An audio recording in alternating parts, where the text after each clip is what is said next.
our season isn't quite long enough to grow fully developed ginger that's going to have kind of a tough skin. So it's more of a baby ginger. And it's actually really nice for cooking. The flavor is excellent, and the skin is really thin. You don't have to peel it.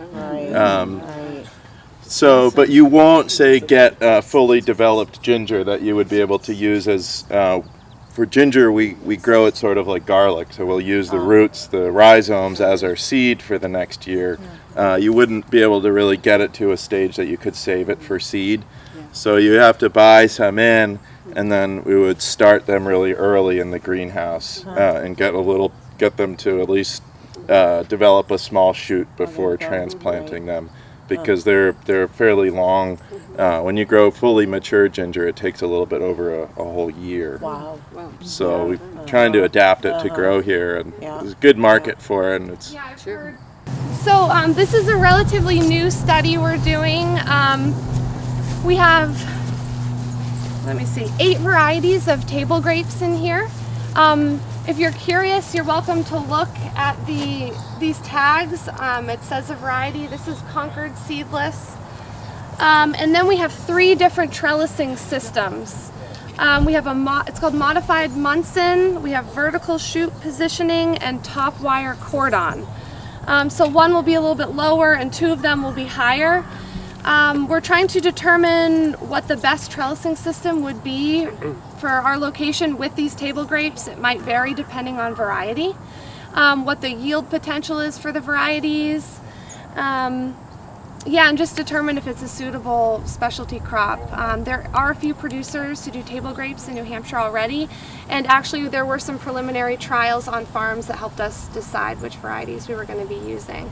So these were planted 2 years ago. This is the first year we're really seeing any fruit, or significant amount of fruit.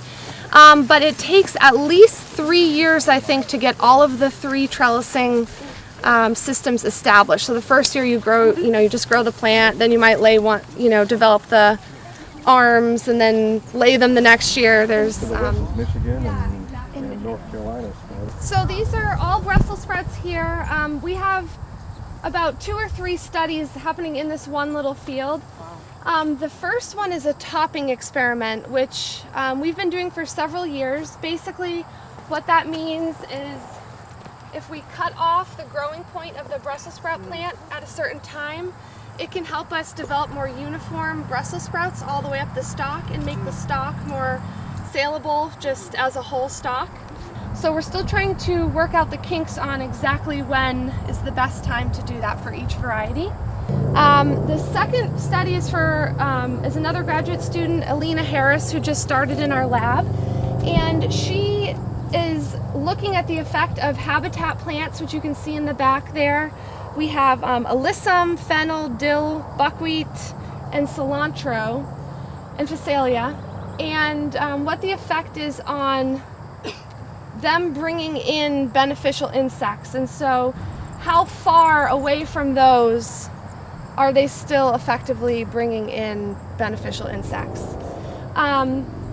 What we've found from previous studies here in our lab is that they do increase the populations of beneficial insects, but not enough to decrease the aphid problem in Brussels sprouts. So that's brings us to our third project in here, which is to trial organic pesticides for their efficacy. So we have 3 different organic pesticides that we're using, and we are applying them when we reach economic threshold. And so that's when the aphid population is so big that we need to do something about it. So that's what's happening in here. There's a lot going on. So I'm Erin, and I'm part of the Davis lab at UNH. So this is a relatively new project for us. So the quinoa project, or the Quinopodium project, was actually inspired by a former master's student. So the girl who was before me in our lab had done a project where she went around to organic farms and took soil samples out of the fields, and they brought them back to the greenhouse and sprouted them and just allowed whatever weed seeds were in the soil to grow. And she was basically cataloging how the weeds had changed, how the native populations of weeds were kind of changing in terms of climate change. So that was kind of a larger, because weeds are very adaptable, which is something I'll talk a little bit about. So that's something that as growers, it's very important for us to understand, is how they're kind of adapting and changing in response to environmental change. A big part of my research is trying to understand not so much quinoa, but trying to understand all of these guys, who are the native weeds that belong to this genus that are located here. We're trying to breed some of these weedy species with quinoa so that it kind of makes quinoa more adapted to this location, so that a grower could maybe, if they have a couple extra fields, could maybe put in something that was, adapted to our local diseases and our weather patterns and that sort of thing, so that they'd be able to get a good crop. And basically, tomatoes are luxury consumers of potassium. And potassium deficiency has been correlated with yellow shoulder, which you can kind of see right here how this is going to probably remain yellow. And so we're trying to determine what the optimum rate of potassium is to reduce yellow shoulder as much as we can. But there are other things like heat and sun that can also contribute to yellow shoulder. Because they use so much potassium and we're in this protected environment instead of in field production, we need to establish a recommendation for growers, because so many growers do this tunnel tomato production. And one thing we'll be doing going forward, I learned the other day, is focusing on nitrogen, because this is organically managed. And it's very hard, or can be hard, to apply nitrogen through the drip irrigation, which is in this black plastic here, that we irrigate them with weekly. So my advisor Becky is going to probably be looking at maybe multiple applications of nitrogen through the course of the season instead of only at the beginning, which is what most organic producers do.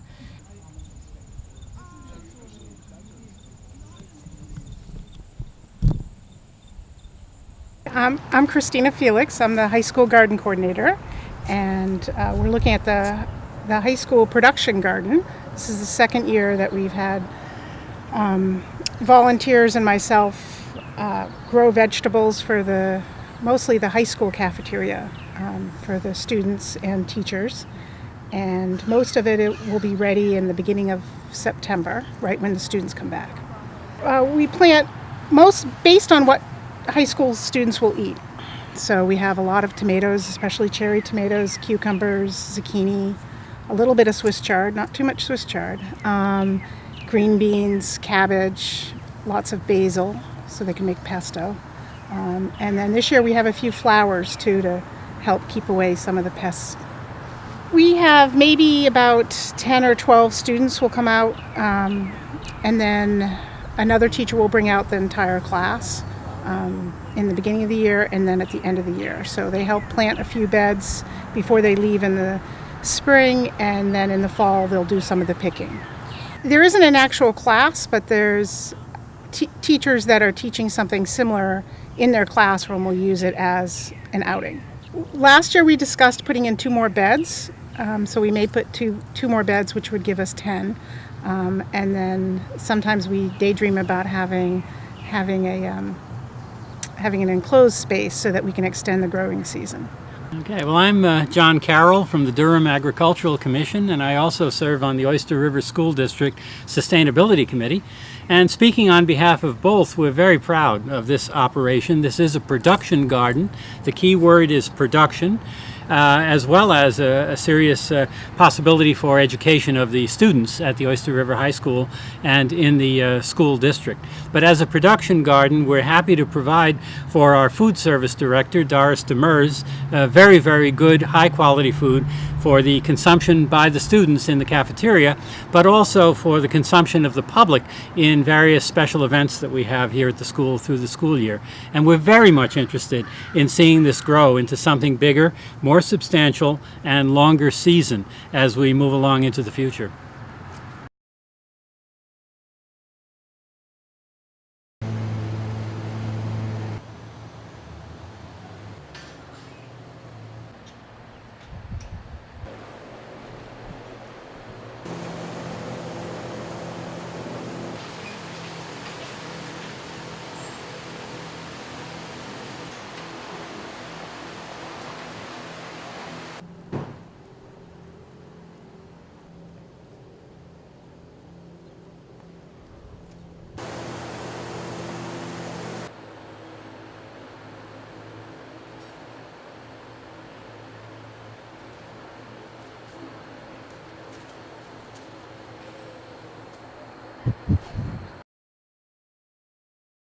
So we moved into this house about 1.5 years ago. So last spring this was a mud patch and there was nothing at all here.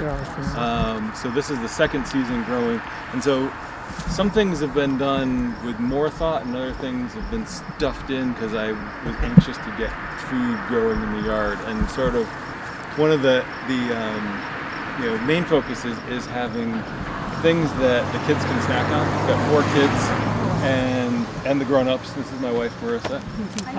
And so, having things that throughout the day, if they're out in the yard, instead of have a snack, we do give them snacks regularly, but very regularly. But that there's also other things that they can graze on and enjoy.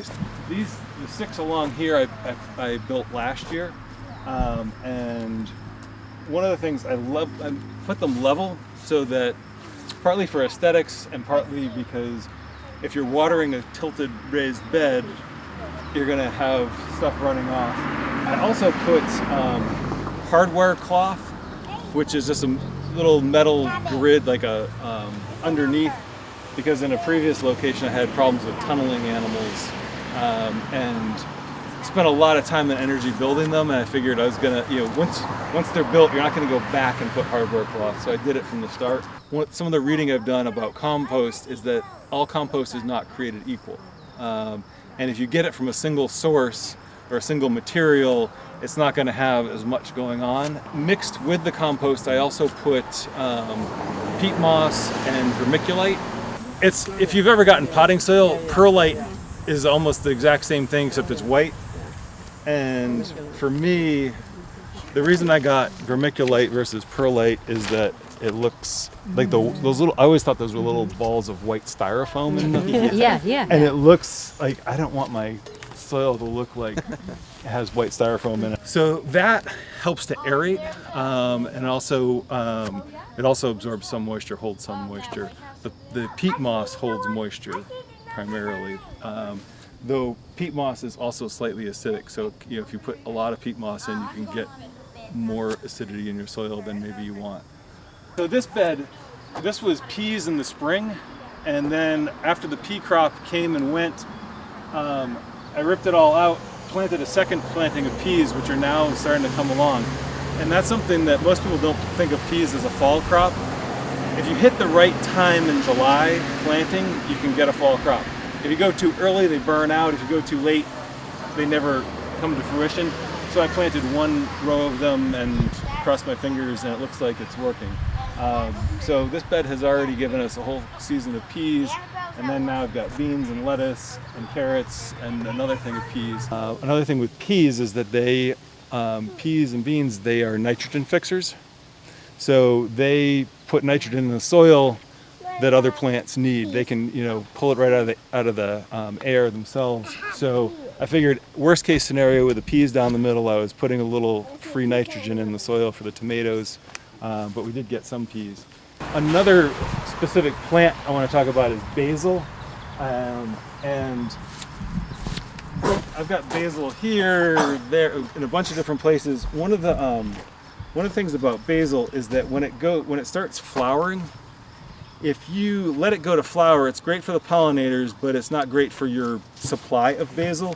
If you pinch off the flowers, it will help bush it out. This one's a good example because if anybody wants to look closer, if I pinch it right here, these there's 4 leaves here, 2 little sets, those will start sort of bursting up and make bigger basil. So this basil has been, I've been selectively harvesting it and pinching the tops off. It's great if it works out, like you just need a couple leaves to throw in a salad dressing, and boom, you pinch this and take those few leaves and it keeps it getting bushier. Very soon I'm gonna do a big harvest and make some pesto, put it in an ice cube tray, and then freeze those little chunks, and so I can just pluck them out all winter long. I always wanted to have mushroom gardens. So I'm a professor at the University of New Hampshire. I also work in the Sustainability Institute. And I have a student whose husband is really very, very strong has strong knowledge of agriculture. So what he decided to do is come in with me. We did it as a project together. And he helped me clear everything out and begin to engage in this inoculation system. And he decided that, and his name is Jason Vivier. Unfortunately, he just moved to the south, so he's unavailable, but he is available online. So what we did is we began, he educated me really about a number of things. One is that you can grow very successfully, you can grow plants and you can grow mushrooms successfully in shaded areas, particularly if you have some sunlight coming in. And the wine caps do well with some sunlight. Unlike many mushrooms that thrive in shade, the wine caps actually require a bit of sunlight. And we created German beds that are literally, and I'll show them to you as we walk around, they're old wood chips and leaves, and then they're covered with good, rich soil, and then we put more wood chips over them, because the wine caps, which we decided to focus on, thrive on top of the wood chips. And you'll see that a lot of the, it's fascinating to look at the kind of bacteria, particularly there's fatworms that emerge in this area, and the fatworms shed their skin, if you think of a sausage, and the skin coming off of the sausage, which feeds the wine caps. And when the wine caps come in, they come in abundance. They feed the neighborhood. It's pretty amazing. And they have many nicknames.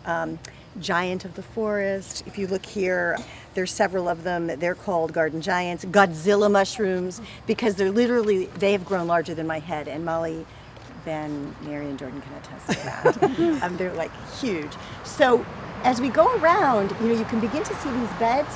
One thing I learned is that leaves are not to be wasted. Leaves actually can function as very good, kind of a nutrient, which I didn't know. And I created these fences out of just all these twigs that are in the area. It's called wattling, which you can look up online, and it's very easy to do. And you can play some music, have a glass of wine, and waddle your heart till your heart's content. But it's also a really great way of using what you have in your yard. So there's no need to have to go out and buy a fence. They also say that you shouldn't eat wine caps more than 3 days in a row, that you should kind of break it up with other kinds of dishes, and I have made the mistake of eating them more than once in a row, more than 4 times in a row. And it is true, it's tough on your gastro system for some reason. So I don't know why that is. But these are, and because we don't have any wine caps in the yard, there are photographs of our wine caps. And I really like when they're smaller. But I have barbecued, just grilled the large ones, and it's like eating a steak. Oh, it's nice. And you get lots of vitamin D from mushrooms, as you all have. The wine cap is an easy mushroom to grow, really, because if I can grow it. One thing Ellen said, that our gardens should be the kind that you can look at it and say, oh, I could do that. So you're going to look around and you're going to say, I could definitely do what Paul is doing.